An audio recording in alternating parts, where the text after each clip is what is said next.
Mr. Coleman, were you a black victim in your words Yes, at one point? absolutely. What does that mean? Basically, I was very much so looking for excuses in my life.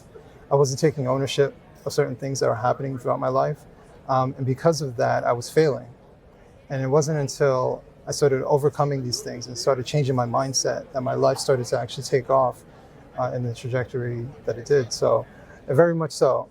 The book talks about Black culture and the victim ideology that exists within it, but it's also talking about myself and what I went through and how I overcame it. What was that experience or era that changed you? I think it was a series of things. One from a sort of religious aspect. Throughout the bad times that I had, I realized that it could have been worse. I experienced some homelessness for a short period of time, unemployment for a period of time while raising my son. And then, the best opportunity came from after I was let go from a job after a couple of weeks, couldn't get unemployment, had to ask my mother for money, moved back home. But then my career opportunity came out of that. So, it's those type of things that I became very grateful of and kind of understood that as long as you keep fighting, you will succeed and you don't have to make excuses. And I want to quote from your book, Yep. and this is what you write.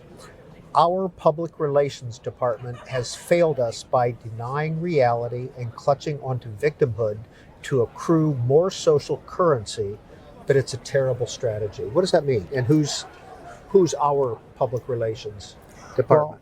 Well, very much so. I believe the Black upper class, Black celebrities, basketball players, LeBron James, you can keep going down that list. They're the ones who have the mouthpiece. They're the ones who always get the attention. Or even down to like someone like Al Sharpton.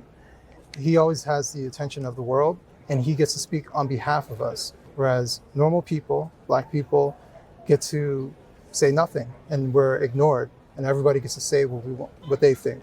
And are you saying that a LeBron James, Al Sharpton encourage or perpetuate Black victimhood?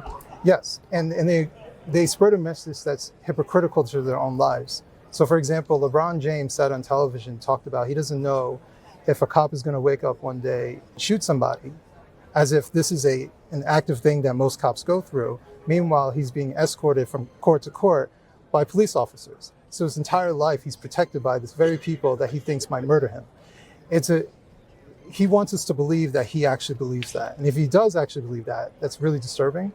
But he wants people to believe that this is the reality for most Americans and most Black people, that we are worried that someone's going to wake up on the wrong side of the bed and murder us. The statistics don't show that, and reality doesn't show that. It's a farce. And in fact, in your book, you talk about the perception. Right. You ask the question, how many young Black men have been killed by white policemen? And the perception is greater than 1,000 for most people, Right. per year. What's the reality? 2019 was about 13. And that is just saying who are unarmed. It doesn't mean that if you're unarmed, you're not dangerous. So if I'm unarmed and I'm wrestling for the cop's gun, then the cop shoots me, I'm still an unarmed statistic, but I was still dangerous. I posed a threat to the officer.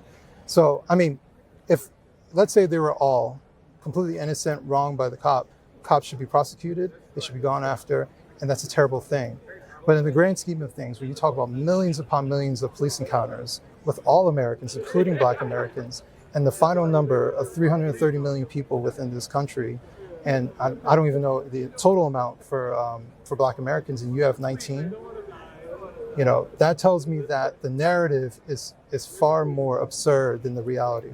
And you go on to talk and write about Black on Black crime. Mm-hmm. Yeah, I think, every demographic commits more crime against their own demographic. So people commit crimes in proximity. So if most Black people live amongst each other, that's who they commit crimes against. But I think what ends up happening is people want to overshadow the actual violence that's happening against certain people because it doesn't fit a particular narrative. So the pain that these people are experiencing, the families who have to mourn these people, they get overshadowed because the person doesn't look the opposite of them. It just becomes the status quo.